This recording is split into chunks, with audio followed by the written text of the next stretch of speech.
Classical style. Again, d5, as we discussed before, is a bit of an inaccuracy. Although g6 is an ingenious try. Don't think I've ever seen this, actually. Okay, let me go knight f3. I don't want to go knight c3, obviously, because then knight d5 is a normal grandfault. But I feel like this check is a little bit annoying to meet, because bishop d7, queen b3 was happening. And here I do not feel that he gets enough compensation for a pawn. A little bit of compensation, but not enough. This pin is not dangerous. Knight d4, I break the pin with queen d4. No problems there. e5. e5 is a good move, but I think I'm just going to take it. Just for fun, I'm just going to bring the queen to h4 here.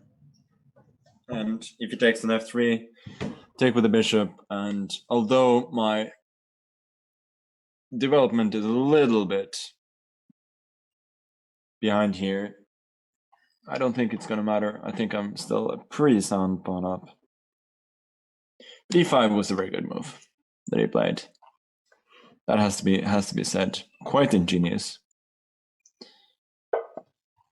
Knight c6. A logical try, keeping the pieces on the board when you're material down.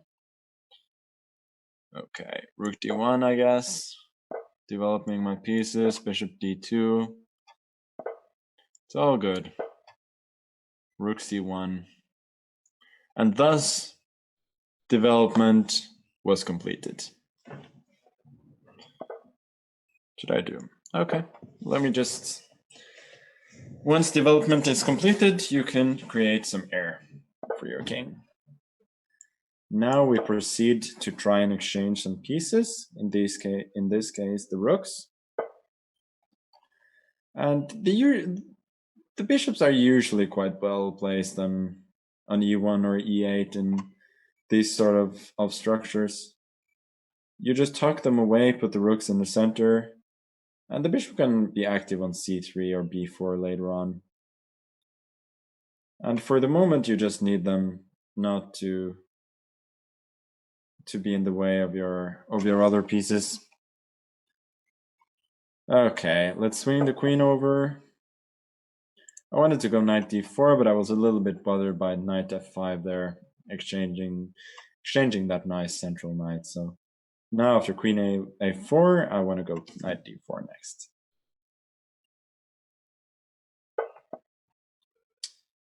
Yeah, let's just put the knight on a good square. Bishop d7, attacking the queen, I just go queen b3. And I'm happy. Very happy. Rook d6. This feels to me to be too much on the artificial side. Gonna go queen, knight e4. Obviously knight e6 was good there as well. But then you can go knight c3, bishop c3, rook e6, and at least he's somewhat keeping his structure intact. You can go bishop d7 here, but I don't think that would have helped because of yeah, for many reasons, but mostly because of queen a3, and I think his rook is somewhat trapped. He has to go rook b6, and then bishop a5 actually traps it. So that would have put him in a world of hurt as well. I think his plan here is to go b4, but I got a number of good options. Then I think the simplest of them just being taking it. If queen b4, knight b4, I got knight d6, winning a full exchange.